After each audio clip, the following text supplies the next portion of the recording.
Psikologi forensik. Psikologi forensik adalah suatu bidang dalam psikologi yang berkaitan dan/atau diaplikasikan dalam bidang hukum, yang khususnya yaitu pada peradilan pidana.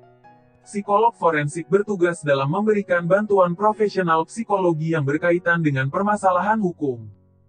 Hukum dan komitmen psikologi forensik terhadap kode etik. Dalam pasal 56 Kode Etik HIMSI terdapat beberapa aturan mengenai hukum dan juga komitmen seorang psikolog forensik. Psikolog dan/atau ilmuwan psikologi yang berkaitan dengan tugas psikologi forensik wajib memiliki kompetensi sesuai dengan tanggung jawab yang dijalaninya, dan memahami hukum di Indonesia dan implikasinya terhadap peran tanggung jawab, wewenang dan hak mereka. Kompetensi psikologi forensik. Dalam pasal 57 Kode Etik HIMSI terdapat aturan mengenai kompetensi psikologi forensik. Psikolog dan/atau ilmuwan psikologi yang melakukan praktik psikologi forensik harus memiliki kompetensi sesuai dengan standar psikologi forensik. Dalam menjalankan tanggung jawabnya, psikolog harus mendasarkan pada standar pemeriksaan psikologi yang baku sesuai kode etik psikologi yang terkait dengan asesmen dan intervensi. Tanggung jawab, hak dan wewenang psikologi forensik.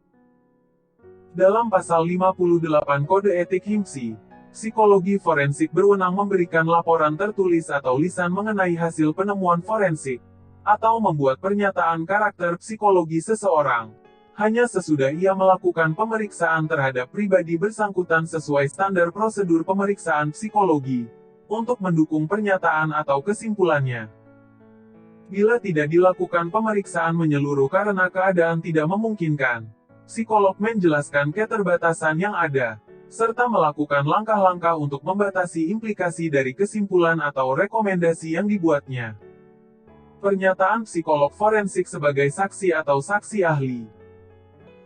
Dalam pasal 59 ayat pertama sampai dengan ke-6 ini, berisikan apa saja pernyataan yang dapat diberikan oleh psikolog forensik sebagai seorang saksi atau saksi ahli, yaitu psikolog dalam memberikan kesaksian sebagai saksi ataupun saksi ahli harus bertujuan untuk menegakkan kebenaran dan keadilan dan dalam menyusun hasil penemuan psikologi forensik atau membuat pernyataan dari karakter psikologi seseorang berdasarkan standar pemeriksaan psikologi.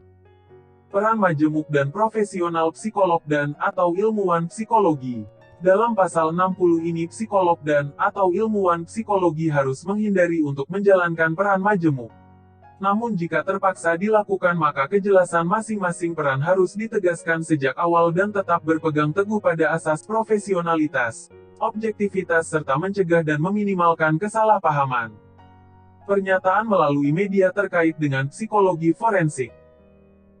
Pada pasal 61 Kode Etik HIMSI ini menjelaskan tentang psikolog dan/atau ilmuwan psikologi yang melakukan layanan psikologi dapat memberikan pernyataan pada publik melalui media dengan mempertimbangkan hal berikut, yaitu, hanya psikolog yang melakukan pemeriksaan psikologi terhadap kasus hukum yang ditanganinya yang dapat memberikan pernyataan di media tentang kasus tersebut. Dan pada ayat kedua berbunyi, psikolog dapat membuat pernyataan di media tentang suatu gejala yang terjadi di masyarakat.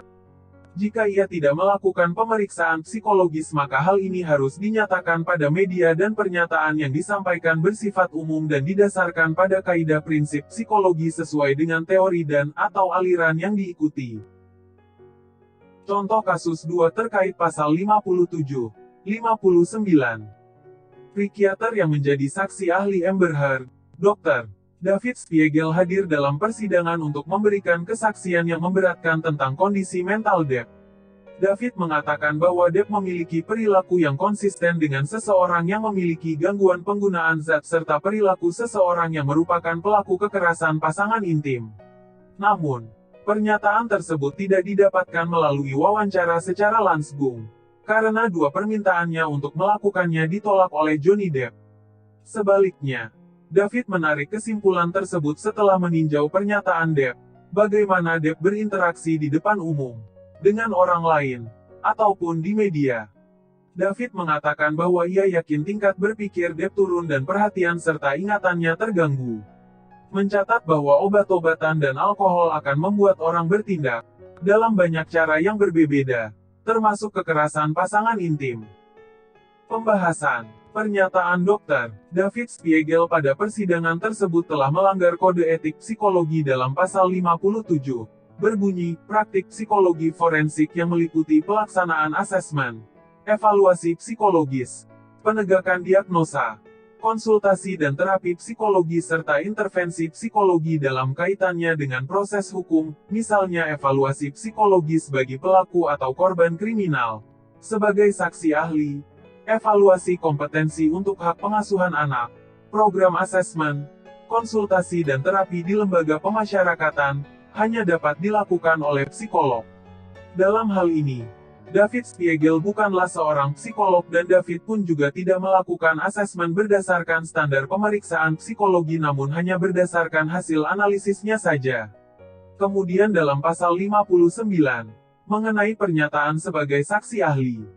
Pada ayat 1 yang berbunyi, psikolog dalam memberikan kesaksian sebagai saksi ataupun saksi ahli harus bertujuan untuk menegakkan kebenaran dan keadilan dalam menyusun hasil penemuan psikologi forensik atau membuat pernyataan dari karakter psikologi seseorang berdasarkan standar pemeriksaan psikologi.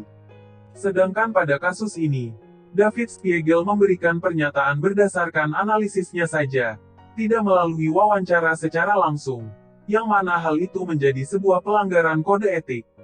Dan juga pernyataan tersebut juga terkesan bertujuan untuk menjatuhkan Depp, sehingga membuat konflik semakin memanas. Demikianlah penjelasan terkait materi psikologi forensik. Terima kasih.